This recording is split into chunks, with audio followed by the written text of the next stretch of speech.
से 70 साल बाद यूहन्ना का गॉस्पेल लिखा गया यीशु की मृत्यु के। इसीलिए मैं भी क्रिटिकल हो रहा था यूहन्ना के गॉस्पेल के लिए। पहली बार जो मोहम्मद की ज़िंदगी के बारे में किसी ने लिखा है वो लिखा है 150 साल बाद मोहम्मद की मौत के। Yet you have blatantly ignoring explicit evidence that proves your Bible is corrupt. It proves it without a shadow of a doubt. You don't have an original. Why would you trust a scripture that has been tampered with and changed and corrupted over time? If your beliefs are based on the Bible, then what are you using to cherry pick and claim that a verse is from God or not from God? It's really scary to put your life on the line on such weak foundations.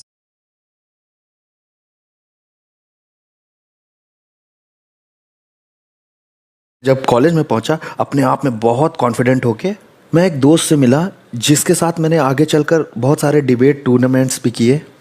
हम लोग एक ही कमरे को share कर रहे थे, इसलिए एक दिन मैंने उसे रात में बाइबल पढ़ते हुए देखा। मैंने कहा अच्छा अब आएगा मज़ा, एक और क्रिश्चियन को गिराने का समय आ गया है। तो मैंने उस दोस्त डेविड को देखा। मैंने कहा डेविड, तुम्हें अंदाज़ा है जो किताब तुम पढ़ रहे हो वो अब इस लायक नहीं है, वो समय के साथ ख़राब हो चुकी है। वो बाइबल जो पढ़ रहा था उसने बंद कर दी। उसने कहा हाँ हाँ आगे बताओ। वैसे मुझे समझ जाना चाहिए था कि कुछ गड़बड़ है, लेकिन मैं बोलता चला गया। मैंने कहा डेविड, यीशु मसीह अरामी भाषा बोलते थे, है कि नहीं? पहले की जो कलीसियाएं थी फलस्तीन में या इज़राइल में, जेरूशलेम में, वो इब्रानी भाषा बोलते थे, लेकिन जब नया नियम लिखा गया तो वो ग्रीक भाषा में लिखा गया। यीशु के बोले गए कलाम के अनुवाद का भी तुम अनुवाद पढ़ रहे हो। और फिर उसके बाद कलीसिया का जो लंबा इतिहास था उसमें ग्रीक भाषा में नहीं बल्कि लैटिन भाषा में अनुवाद किया गया। फिर ये लैटिन का ट्रांसलेशन 1000 साल तक चला जब तक जर्मन भाषा में नहीं आ गया। फिर जर्मन से ये इंग्लिश में आया और इसमें निकला KJV, एक वर्जन से एक वर्जन, एक ट्रांसलेशन, फिर दूसरा अनुवाद, फिर उसका अनुवाद। और इसीलिए तुम्हारे पास KJV, NSV, ISV, जाने कौन कौन से V हैं। और अब जो बाइबल के कई सारे वर्जन्स हो गए हैं तो तुम बता नहीं सकते कि कौन सा परमेश्वर का कलाम है। मेरी इन बातों से बहुत से क्रिश्चियंस हिल गए थे और मैं तैयार था कि ये भी मेरी बहस के आगे दब जाएगा। लेकिन डेविड ने मेरी तरफ देखा, कहा मैं तुमसे एक सवाल पूछता हूँ नबील, अभी जब तुम थोड़ी देर पहले अपनी माँ से बात कर रहे थे तो क्या वो बात इंग्लिश में कर रहे थे फ़ोन पे? मैंने कहा नहीं। लेकिन जब तुमने मुझे बताया तो तुमने मुझे इंग्लिश में बताया। क्या तुमने जो ट्रांसलेट किया था वो गलत या ख़राब करके किया था? नहीं नबील, अगर तुम कई भाषाओं को जानते हो तो तुम एक संदेश को दूसरी भाषा में ट्रांसलेट कर सकते हो और इससे तुम्हारा मैसेज सुरक्षित ही रहेगा, वैसा ही रहेगा। और ठीक ऐसा ही चेलों ने भी किया। जो भी भाषा यीशु ने बोली उन्होंने उसको ग्रीक में लिखा और उन ग्रीक भाषा के नया नियम अभिलेखों में से 6000 से ज़्यादा कॉपीज़ हमारे पास आज हैं जो सुरक्षित हैं, वही सेम।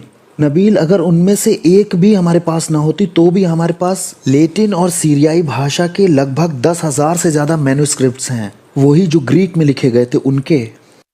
उसने कहा अगर इनमें से एक भी ना होता तो भी हमारे पास 30,000 कोटेशंस हैं अर्ली चर्च फादर्स के, जिनसे नया नियम कई बार फिर से बनाया जा सकता है एकदम सही। नबील, हमें बिल्कुल सही सही मालूम है कि नया नियम का संदेश क्या था।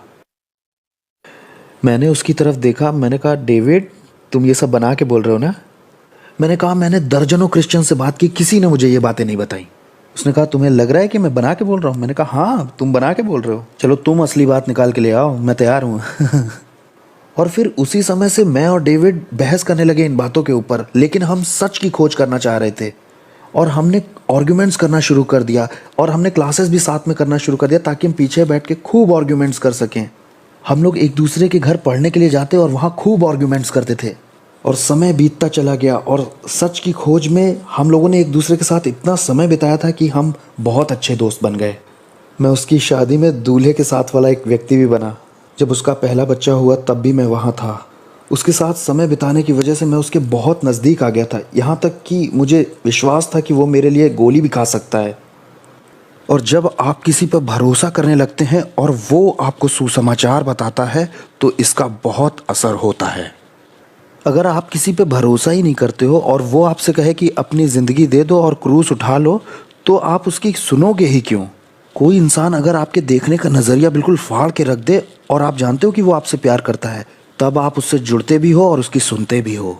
तो ये जो दोस्ती थी मेरे लिए ये बहुत कमियां निकालने वाली दोस्ती थी मेरे गॉस्पेल सुनने के लिए, और इसमें एक लंबा अरसा लगा। ये सब एक रात में ही नहीं हुआ। तकरीबन 1 साल के बाद मैं इस नतीजे पे पहुंचा कि ठीक है, नए नियम के मैन्युस्क्रिप्ट्स पे भरोसा किया जा सकता है। मैंने कोई सुसमाचार पर विश्वास नहीं किया, सिर्फ मैन्युस्क्रिप्ट सही हैं इस बात में मुझे 1 साल लगा। जिस भी तरीके से वो नए नियम के अभिलेख लिखे गए और पुराने कलीसियाओं तक भेजे गए, ऐसा कोई इंसान नहीं जो उनको ऐसा कंट्रोल कर ले कि उन्हें एडिट भी कर दे और फिर आज उस चेंज को हम पकड़ भी ना पाए। किसी भी तरीके से ऐसा नहीं हो सकता था। 1 साल बाद मैं इस नतीजे पे पहुंचा कि ऐसा कोई तरीका नए नियम की पत्रियों को ठीक भी किया गया हो और हम पकड़ भी ना पाए।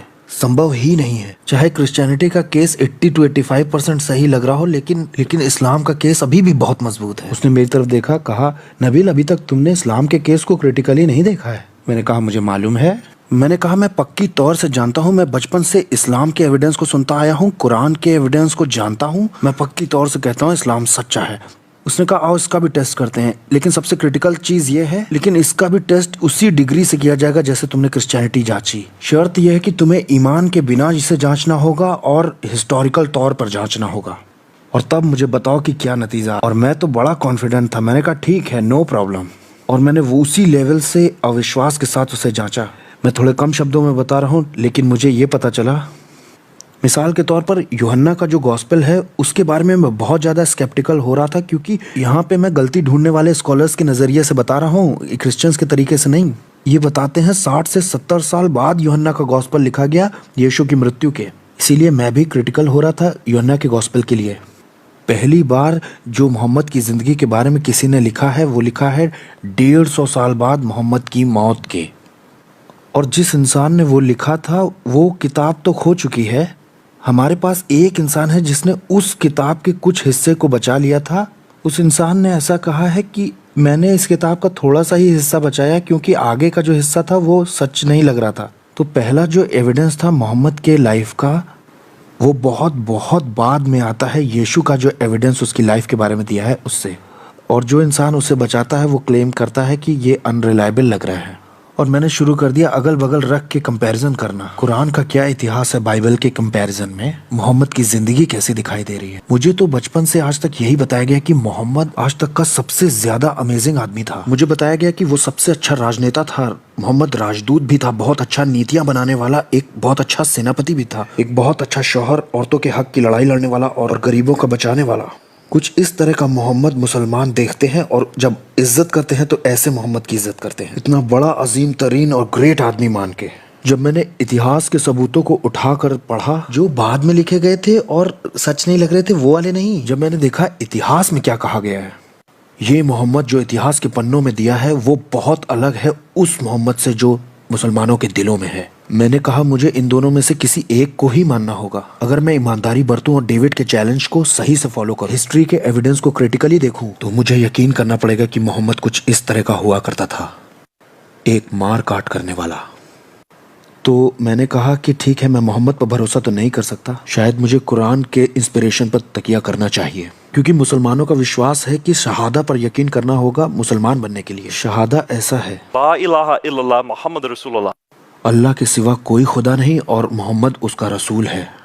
कि कोई अल्लाह के सिवा खुदा नहीं है, इसको तो मैं कुरान से ही डिफेंड कर रहा था, और मोहम्मद उसका रसूल है ये उसकी ज़िंदगी देखकर मैं जांच पड़ताल कर रहा था। अब ये वाला हिस्सा तो काम नहीं किया, इसलिए मैं कुरान की ओर मुड़ गया। तो मैंने कहना शुरू किया कि कुरान तो खुदा का कलाम ज़रूर है, और इसके लिए मैं सारे अपोलोजेटिक्स कारण देने लगा कि कुरान खुदा का कलाम क्यों है, जो मुझे बचपन से बताए गए थे। कुरान में कभी बदलाव नहीं हुआ और उसमें बहुत सारे मिरेकल्स भी हैं, उसमें साइंस का भी मिरेकलस नॉलेज है बहुत सारा, और मुझे ये भी बताया गया कि उसमें फ्यूचर की बहुत सारी नबूवतें भी हैं, और हर एक की जब मैं बारीकी से जांच पड़ताल कर रहा था, वैसी ही सेम क्रिटिकल नज़र जो मैंने क्रिश्चियनिटी के लिए रखी थी, तो इधर ये गिरना शुरू हो गया। अगर आप इस्तेमाल करते हैं ये सेम क्राइटेरिया किसी और दूसरे मजहब पर, इसी गलती निकालने वाले नज़रिए के सेम लेवल से दुनिया के किसी भी दूसरे मजहब से क्रिश्चियनिटी बहुत ऊपर आती है हर बार। तो मैं ये बात कर रहा हूँ कि ये बहुत बहुत ऊपर आती है। एक दिन मैं ऑक्सफोर्ड के अपने कुछ दोस्तों से बात कर रहा था जो लोग नास्तिक हैं। वो बोले नबील क्रिश्चियनिटी में यहाँ प्रॉब्लम है। मैंने कहा हाँ मुझे मालूम है, लेकिन तुम ये ही नज़र एथियज़म में लगा के देखो। और मैंने महसूस किया कि एकदम से उनको एहसास हुआ कि हाँ, मैं सही कह रहा हूँ, क्योंकि उन्होंने तुलना करके देखा। ऑस गिनेस, जो कि रवि जकरियास मिनिस्ट्रीज से भी जुड़े हुए हैं, वो ऐसा कहते हैं कि तुलना करने और विरोधाभास उठाने से कोई भी बात साफ हो जाती है। और जब मैंने क्रिश्चियनिटी और इस्लाम की तुलना की तो मैंने पाया कि क्रिश्चियनिटी बहुत ऊपर आई।